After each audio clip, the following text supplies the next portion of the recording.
many minds do we have? Psychologists, neurologists, and philosophers have classified the human mind into different domains. Buddhism suggests another understanding of mind. According to the teachings of the Buddha, every one of us has 8 minds, and they are called the 8 consciousnesses in Buddhist scriptures. Consciousness is defined as the function of awareness and discernment.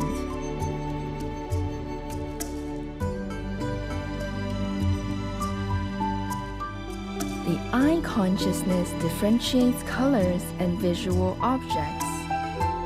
The ear consciousness differentiates sounds. The nose consciousness differentiates odors. The tongue consciousness differentiates flavors. The body consciousness differentiates physical sensations. The mental consciousness has a variety of functions, such as deliberation, inference, and abstract thinking. It also receives and analyzes all the information collected by the 5 sense consciousnesses. Most of us have not heard of the 7th consciousness. In Buddhism, it's called the Manas consciousness. The Manas consciousness makes decisions and gives orders. In everyday life, it is this mind that decides one should walk, eat, etc. But since the way it works is rather subtle, we usually are unaware of its presence.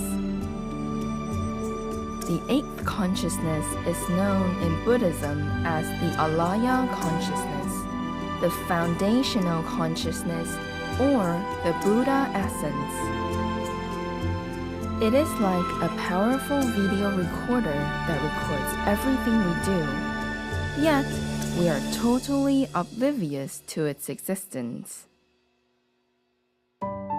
In summary, the first 6 consciousnesses perceives and distinguish what is going on around us.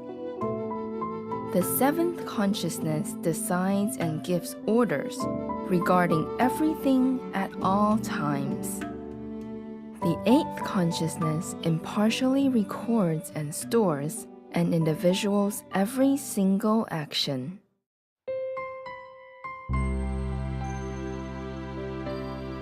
If the body and mind were thought of as a huge corporation, these 8 consciousnesses would be sort of like the CEO, general manager, supervisor, and staffs, who run its operation so we can live a normal life in this world.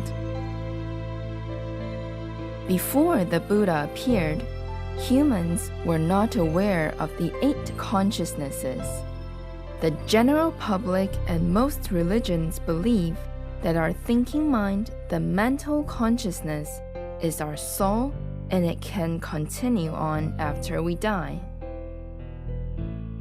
But the Buddha made it clear in his teachings that the mental consciousness is not eternal. It disappears when we fall asleep and cannot move on to future lives. The Buddha essence is the only one that can exist forever. It will impartially and accurately manifest the form of existence. We should take in the next life according to our karmic records, such as being reborn to either good or bad destinies. In fact, every sentient being has its own Buddha essence that creates the body and mind. As for the physical world, such as the mountains, oceans, and even the entire universe, it is created collectively by the Buddha essence of karmically related sentient beings. You may think of the Buddha essence as an invisible magician.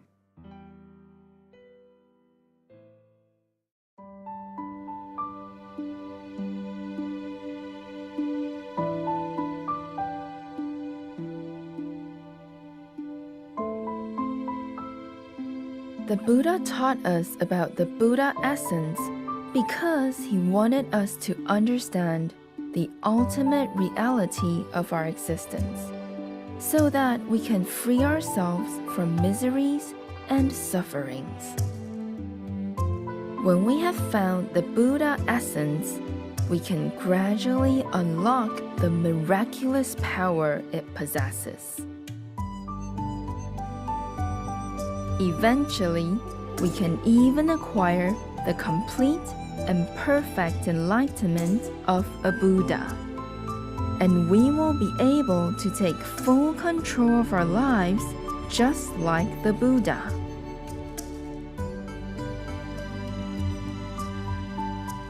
Following is a poem that summarizes these 8 wondrous minds. 8 brothers live under one roof. One is sharp, one is dim, 5 do business out front, and the last one keeps tabs on everything.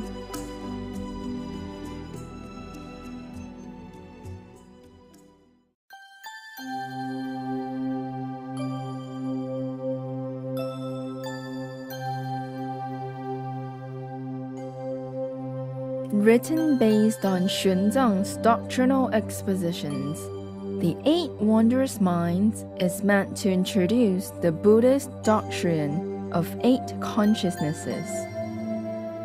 The 8th consciousness is the central and foundational Buddhist tenet, and the permanent true mind Buddhist disciples seek awakening to.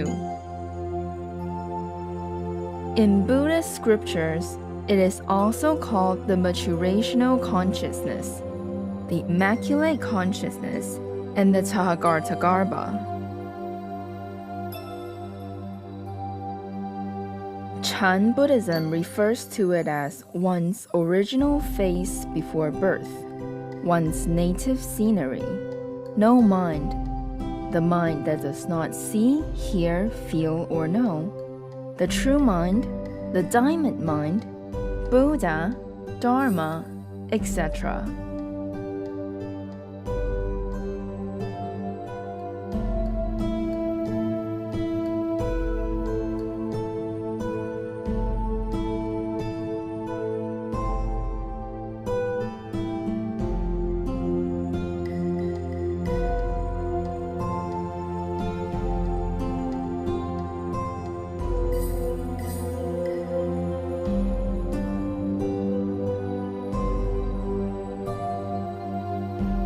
In Chinese history,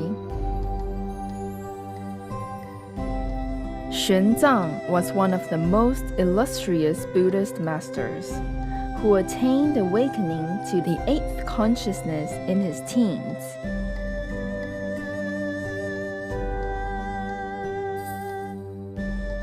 In order to learn about the post-awakening cultivation stages toward the Buddhahood,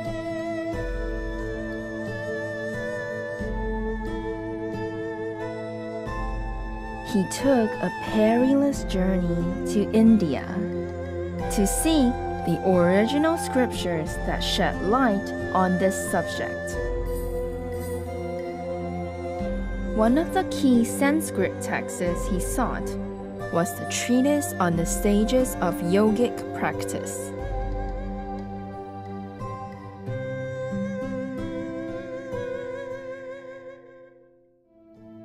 During his stay in India,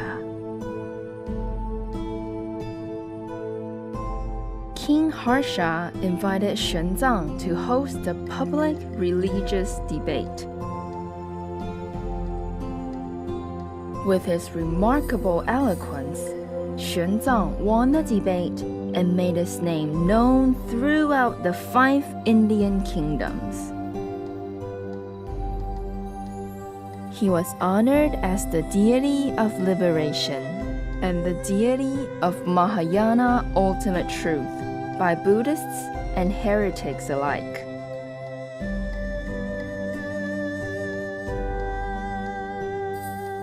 Having acquired penetrative insights into Buddhist doctrines, after his return to China,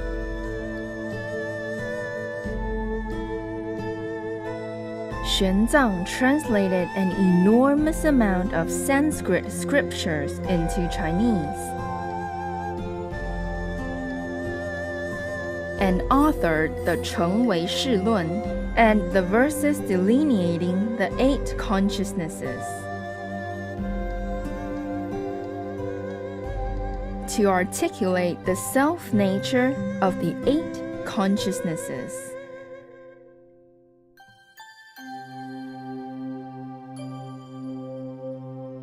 His profound and eloquent expositions continue to be read with admiration to this day.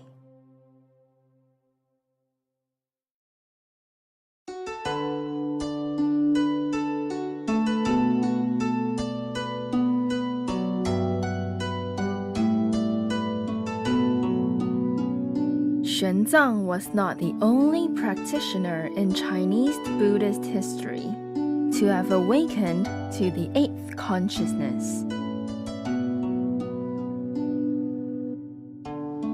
The patriarchs of Chinese Chan also attained the same awakening.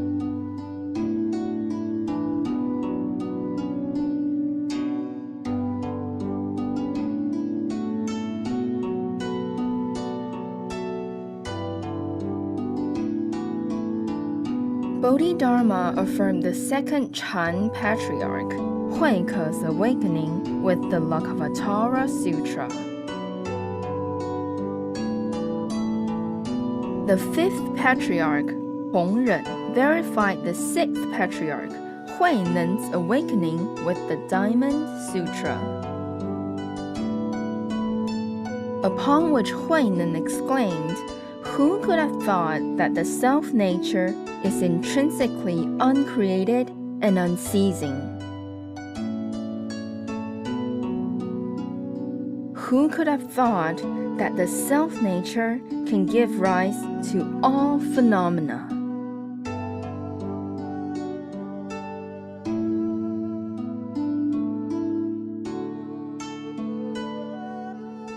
In the Song dynasty, Chan master Da Hui Zonggao and Hongzhi Zhengjue began to teach the Dharma after attaining direct realization of the 8th consciousness.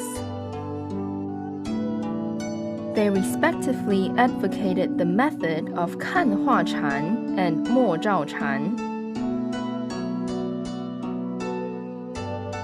The 2 masters became lifelong friends because of having achieved awakening to the 8th consciousness.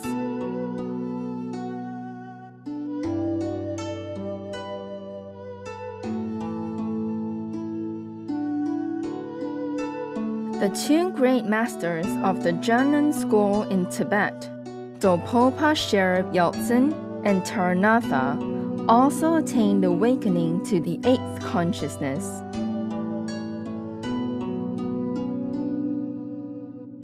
Based upon their realizations, Dopopa expounded the doctrine of other emptiness in his influential exposition, Mountain Doctrine, while Taranatha discoursed on the same subject in his work, Essence of Other Emptiness, among many others.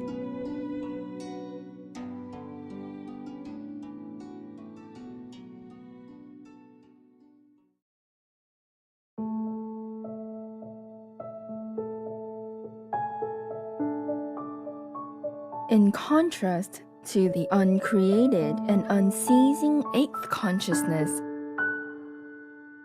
the mental consciousness is a phenomenon with origination and cessation.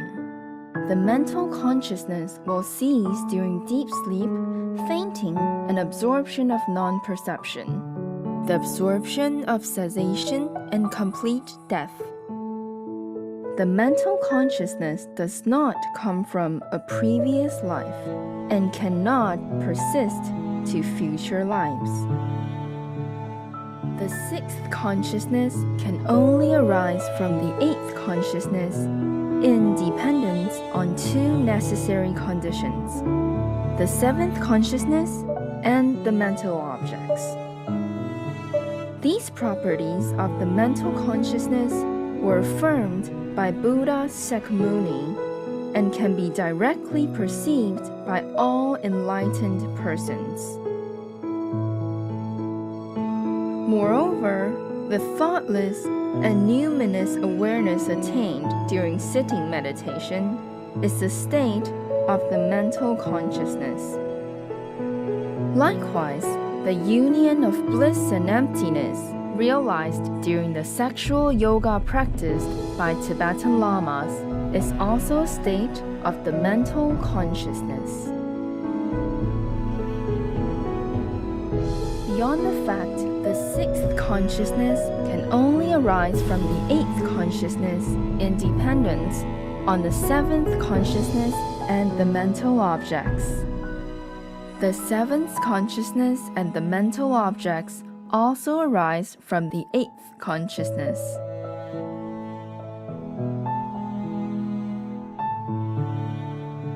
In short, the mind that Buddhist practitioners seek awakening to is the eighth consciousness, not the sixth consciousness.